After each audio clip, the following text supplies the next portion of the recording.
नमस्कार दोस्तों, welcome back to my channel friends. मैं आप सबका अपने चैनल स्टॉक्स फॉर लाइफ पे बहुत स्वागत करता हूं। Welcome to STFL family.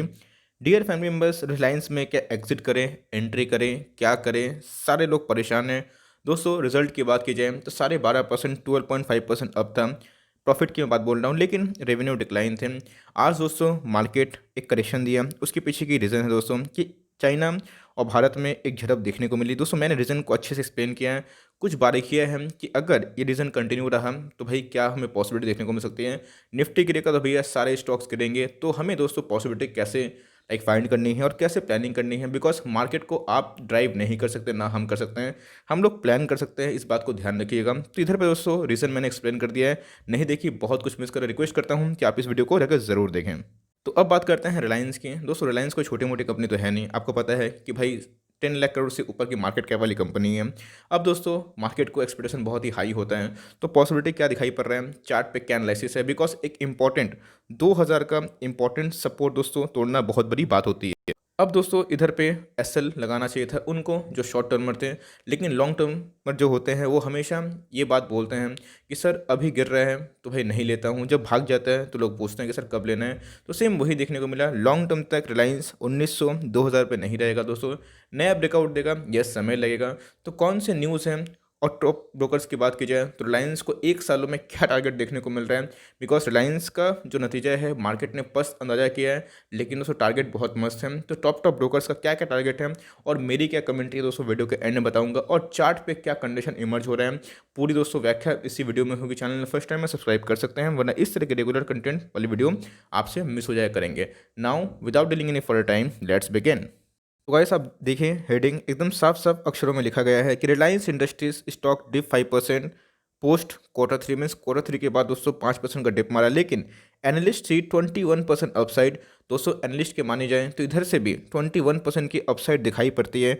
अब दोस्तों ये टारगेट अचीव होने में समय कितना लगेगा, और दोस्तों लॉन्ग टर्म निवेशक है तो गिरावट आपके लिए ब्लेसिंग इन डिस्गाइज वाली कहानी होती है, जहाँ पे आपको सिर्फ और सिर्फ खरीदना होता है ओनली फॉर लॉन्ग टर्म। अब दोस्तों इतनी जो पिटाई हो रही है इसके पीछे की वजह क्या है दोस्तों, साफ साफ बोलूँ तो आपको पता है कि रिलायंस कोई एक कंपनी नहीं है। रिलायंस दोस्तों एक मिक्सचर है बहुत सारी कंपनियों का। जिस तरह मैं बोलूँ कि एयर जो हम लोग अपने चारों तरफ देखते हैं वो क्या है, एक एलिमेंट है, ऑफ कोर्स नहीं दोस्तों, उसमें ऑक्सीजन है, नाइट्रोजन है, कार्बन डाइऑक्साइड है, बहुत सारी चीज़ें। उसी हिसाब से रिलायंस की जो असल बिजनेस है वो दोस्तों ऑयल टू केमिकल। बात की जाए ऑयल रिफाइनिंग, पहले रिलायंस ऑयल कंपनी थी, लेकिन दोस्तों अब रिलायंस चाहती है कि उसकी पहचान जियो से हो, उसकी पहचान रिलायंस रिटेल से हो, जो कि अपकमिंग टाइम में भारत का बहुत बड़ा हिस्सा ग्रैब कर सकता है। तो इधर की बात की जाए तो आप देख सकते हैं कि the oil to telecom conglomerate consolidated net profit of 13,101 crore in the December quarter jumped 37% sequentially and beat street expectation of a 32% Q on Q PAT improvement on a yearly basis. The profit grew 22 point means 12, माफ करिए दोस्तों, 12.5% as lower expenses cushion earning even as revenue decline. दोस्तों revenue decline देखने को मिला था, लेकिन खर्चे को कम करके रिलायंस ने अपना जो पैट है, प्रॉफिट आफ्टर टैक्स, को बढ़ा लिया था। तो इधर पे दोस्तों जो प्रॉफिट थे वो काफ़ी बेहतरीन थे, और क्लियर कर दोस्तों एक स्ट्रीट जो एक्सपेक्टेशन है उसको बीट करता हुआ देखने को मिला। और रिलायंस की बात की जाए तो जियो दोस्तों एक नया सितारा बन के उभरता हुआ देखने को मिल रहा है। इस बात को आपको नोट जरूर करना चाहिए, क्योंकि बड़े बड़े दोस्तों एनालिस्ट का माने जाए तो according to the Bloomberg estimated the company's top line was seen 1.209 trillion in December quarter, while the bottom line was expected 10,107 crores. In the segment wise, the company's retail service was the only business that saw the uptick of 33% on a year on year basis। लेकिन जहाँ पे दोस्तों इधर मैं आपको बता दूँ कि इनके जियो की वाहवाही चारों तरफ हो रहे हैं, बिकॉज जियो ने आउटस्टैंडिंग परफॉर्मेंस दी। इवन दोस्तों मेरा भी जो एस्टिमेट था जियो के पास्ट क्वार्टर से कितना परसेंट राइज हो सकता है, वो भी बीट होता हुआ देखने को मिला, और मैं सरप्राइज भी था। तो दोस्तों अगर आप रिलायंस को एज ए होल कंपनी लेके चलें, और अगर मार्केट में दोस्तों आप देखें तो जिस हिसाब से ऑयल रिफाइनिंग पेट्रोकेमिकल के बिजनेस के डाउन साइड से रिलायंस को प्रॉब्लम झेलनी पड़ रही है, और उन्होंने अपने Q3 के जो नंबर्स है उसके नीचे ही उन्होंने सीधा फाइनेंशियल्स में बोल दिया था कि पैंडेमिक ने उनको बैडली हिट किया। और दोस्तों सिर्फ इनको नहीं, बल्कि सऊदी अरब जैसे बड़े बड़े कंट्री, कुवैत जैसे बड़े बड़े कंट्री अभी दोस्तों इस झटके से निकल नहीं पाए हैं। और ये क्यों हो रहा है, जब तक दोस्तों इकोनॉमिक एक्टिविटीज़ फुली ठीक नहीं होगी। कोविड दोस्तों ऑलमोस्ट आप देख सकते हैं कि वैक्सीनेशन टाइप स्टार्ट हो चुका है, लेकिन हम लोग अभी से ही नहीं पकड़ सकते हैं कि भाई जो 6 महीना 8 महीना से जो चीज़ बंद है वो एकदम लाइन पे ट्रैक पे आना शुरू हो जाए। इंसान का दोस्तों एक बिहेवियर होता है, कंज्यूमर का बिहेवियर होता है, उसको ट्रैक पे आने के लिए एक समय चाहिए होता है। तो ये दोस्तों बड़े बड़े कंट्री का हाल रहता है जो oil two means O2C business में काम करते हैं, जो ऑयल रिफाइनिंग में काम करते हैं। तो ऑफ कोर्स रिलायंस भाई उधर पे पिटाई खाता हुआ देखने को मिला, लेकिन दोस्तों इनके रिटेल के बिजनेस फ्लैट से थे, टू बी वेरी ऑनेस्ट मुझे वो सरप्राइज नहीं किए और वो lower than the street estimate थे, बिकॉज डीमार्ट ने और भी अच्छा किया था पोस्ट Q2 के बाद, जहाँ पे लॉकडाउन की इतनी पॉसिबिलिटी देखने को मिली थी। तो एनीवेज दोस्तों हमें देखना बना कि रिलायंस के बहुत सारे प्रॉब्लम्स के बाद जियो ने संभाला, लेकिन इनके पैड बड़े थे, लेकिन मार्केट ने दोस्तों पकड़ लिया। मार्केट ने ये पकड़ा कि इनके O2C के बिजनेस है अभी अच्छा नहीं कर रहे हैं, होप सो कि कल अच्छा करें तो भाई इसमें फिर से पोजीशन बनाई जाए। लेकिन दोस्तों ये रीजन थी जहाँ पे मार्केट ने इसको डिस्कार्ड किया। एंड मैंने बोला भी था, कल एक शॉट डाला था, let the price decide where it wants to go, because देखिए दोस्तों प्राइस पे ना आपका कंट्रोल है ना मेरा कंट्रोल है। क्योंकि देखिए अगर 50% अब मैं प्रोमोटर की बात करूं तो मुकेश अंबानी साहब की कंपनी है, लेकिन 50% दोस्तों म्यूचुअल फंड लेके रखे हैं, FIIs हैं, DIIs है, हम लोग हैं रिटेल इन्वेस्टर्स। तो दोस्तों इधर पे मैं आपको एक बात बता दूं, किसके मन में क्या चल रहा है नो वन नोस, और कब कौन किस इंटेंशन से सेल कर रहा है और कौन इस इंटेंशन से बाई कर रहा है ये आप ही पता नहीं कर पाए। क्योंकि मैं साफ साफ बता दूं दोस्तों, इधर पे एक साइकोलॉजी काम करती है, एक सेंटिमेंट काम करता है। अगर कोई बेचता है तो उस समय कोई खरीदता भी है, तो कोई बेच इसलिए रहा है बिकॉज उसको लगता है कि इधर से प्राइस नहीं भाग सकता, कोई खरीद इसलिए रहा है कि उसको लगता है कि आने वाले टाइम में इसका प्राइस भागेगा। तो दोस्तों इससे कैसे बचें, तो अगर कंपनी के फेथ हैं दोस्तों, कंपनी में भरोसा है, तो ऑफकोर्स आप उसमें टिके रह सकते हैं और हर एक गिरावट आपके लिए अपॉर्चुनिटी होगी। दोस्तों मैंने कभी भी रिलायंस को अपर लेवल में आपको रिकमेंडेशन नहीं दिया है। मैंने हमेशा दोस्तों, आप मेरे को अगर सीरियसली फॉलो करते हैं तो 1900 से 1900 से लेकर दोस्तों 2000 के लेवल पे मैंने बोला है कि आप कंटिन्यू बाइंग कर सकते हैं। दोस्तों उधर से आप देखें तो हमें वैसा रिटर्न देखने को नहीं मिला, लेकिन मैं तो रिलायंस का बहुत पुराना शेयर होल्डर हूँ, लेकिन मेरे पास दोस्तों अभी बल्क क्वांटिटी है और बहुत ही बड़े नंबर्स में है, और आप बिलीव नहीं करिएगा बहुत ही निचले लेवल से हैं। तो मैं दोस्तों इसको लेके बहुत ही ऑप्टिमिस्टिक, और ऑप्टिमिस्टिक दोस्तों सिर्फ मैं नहीं हूँ, दूरदर्शी सिर्फ मैं नहीं हूँ, बड़े बड़े ब्रोकर्स का बात की जाए, नोमूरा उन्होंने दोस्तों रिलायंस का रिकमेंडेशन दिया है बाई का, और 2400 का टारगेट दिया है पोस्ट Q3। क्योंकि दोस्तों अगर आप रिलायंस को अभी के माहौल में इसको मापे भापे दोस्तों, तो आपको रिलायंस अच्छा परफॉर्म करते हुए देखने को नहीं मिलेगा। लेकिन अगर आप लॉन्ग टर्म का सोचें, निफ्टी के गठन में सबसे पहला नंबर किसका आता है, रिलायंस का। तो ऑफकोर्स अगर रिलायंस परफॉर्म नहीं करेगा तो निफ्टी परफॉर्म नहीं करेगी। दोस्तों निफ्टी में वेटेज बहुत ही मैटर करता है। यस इसमें थोड़ा सा डाउनग्रेडेशन देखने को मिला, लेकिन माल खरा सोना है, ऐसा मैं क्यों बोलूँ। तो अपकमिंग टाइम्स में दोस्तों रिटेल का बिजनेस, और जिस हिसाब से सेबी ने क्लियर कर दिया इनके और एफ रिटेल के डील को, तो ये बहुत बड़ी अचीवमेंट है दोस्तों, जिसका आप अंदाजा भी लगा नहीं सकते हैं। और कल के मार्केट की बात की जाए 2025 तक इनके जो रिलायंस रिटेल के बिजनेस है दोस्तों, वो बहुत बड़ा देखने को मिल सकता है। ये भी हो सकता है कि मार्केट में अफरा तफरी मचे, मार्केट में एक बैड न्यूज़ है, रिलायंस आपको 1800 के नीचे मिले, इवन 1600 जो उसका प्रीवियस हाई था कुछ सालों पहले, वो भी देखने को मिले। लेकिन हमें उधर पे अपॉर्चुनिटी ढूंढनी है अगर आपको इनके जियो के बिजनेस, रिटेल के बिजनेस और इनकी मैनेजमेंट भरोसा है, बिकॉज कंपनी खराब है बिल्कुल नहीं दोस्तों, कंपनी एक टॉप वाली कंपनी है। तो बात की जाए नोमुरा ने 24 का टारगेट दिया है और उन्होंने रिकमेंडेशन बाई की करी है, और दोस्तों उन्होंने अपना तथ्य दिया है कि इनके यस जो O2C सेगमेंट है अच्छा नहीं कर रहे हैं, लेकिन इनके जो और भी अच्छे अच्छे बिजनेस है जैसे जियो वो अच्छा कर रहे हैं, डिफिकल्टीज है।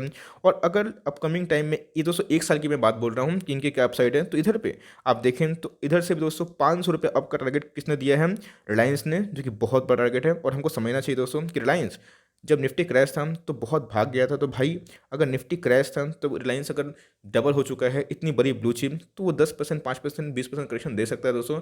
लेकिन इन्वेस्टर्स को उधर ही मौका होता है, ट्रेडर वहाँ से निकल सकते हैं, लेकिन इन्वेस्टर कब घुसते हैं दोस्तों, जब एक अच्छा शेयर आपको सही भाव पे मिलता है। क्रेडिट स्विस की बात की जाए तो उन्होंने रिकमेंडेशन दोस्तों न्यूट्रल दिया है, 1930 का हमें टारगेट्स देखने को मिल रहा है उनके अकॉर्डिंग, जो कि ऑन गोइंग फॉरवर्ड उनके अकॉर्डिंग उन्होंने जो अपना तथ्य दिया है कि जो उनको O2C बिजनेस है उन्होंने लोअर किया, और जिससे मैंने बोला कि रिटेल सेल भी उतने खास नहीं दिए, O2C जो मार्जिन थे वीक थे, और जो लो सब्सक्राइबर एडिशन जियो यहाँ पर सो भारती एयरटेल ने मारी थी बाजी। तो ये सब कैटलिस्ट फैक्टर है जो रिलायंस को थोड़ा सा प्रॉब्लम फेस करवा रहे हैं, लेकिन लॉन्ग रन में दोस्तों ये सारे चीज़ आपको अच्छे ही बेहतर ही होते हुए देखने को मिल जाएंगे। फिर मैं मोतीलाल ओसवाल की बात करूं दोस्तों, तो उन्होंने भी 23-25 का रिकमेंडेशन जारी रखा है, जो कि एक टॉप नॉच वाली बात है, जिसमें और भी ऑप्टिमिस्टिक वाली फीलिंग भर देती है। कोटेक इक्विटीज़ की बात की जाए तो उन्होंने रिकमेंडेशन दोस्तों ऐड का किया है, उनका जो टारगेट प्राइस है TP वो 2050 दिखाई दे रहा है।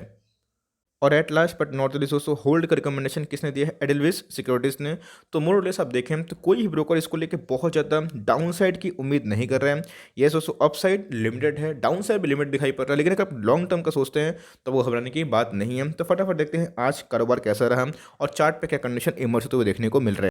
तो गाइस आज की बात की जाए तो हमें मेजर फॉल देखने को मिल रहा है और इधर पे आप चार्ट में कंडीशन देख सकते हैं। यस दोस्तों, एक ब्लू चिप मल्टी बैगर है। ऐसा मैं क्यों बोल रहा हूँ? तो भाई निफ्टी का इतिहास अगर आप देखें तो उस हिसाब से रिलायंस ने अच्छा परफॉर्म किया है। क्रैश हमें देखने को मिला 2008 का। उसके बाद एक लॉन्ग टर्म कंडीशन के बाद दोस्तों बहुत सारी न्यूज़ फैक्टर इन थी, इसलिए मैं हमको हमेशा बोलता हूँ कि न्यूज़ को चेस मत करिए। बहुतों ने, मुझे पता है कि 2200 के लेवल पे, 2300 के लेवल पे दोस्तों एंट्री करी है। तो यस, चाहे तो अगर आपको 1900 के लेवल पे मिले तो आप एवरेज करना स्टार्ट कर सकते हैं। अगर दोस्तों मैं आपको प्राइस फोरकास्टिंग बताऊं कि अपकमिंग टाइम्स में क्या प्रोजेक्शन है रिलायंस को लेके, तो दोस्तों कुछ ऐसा देखने को मिल रहा है।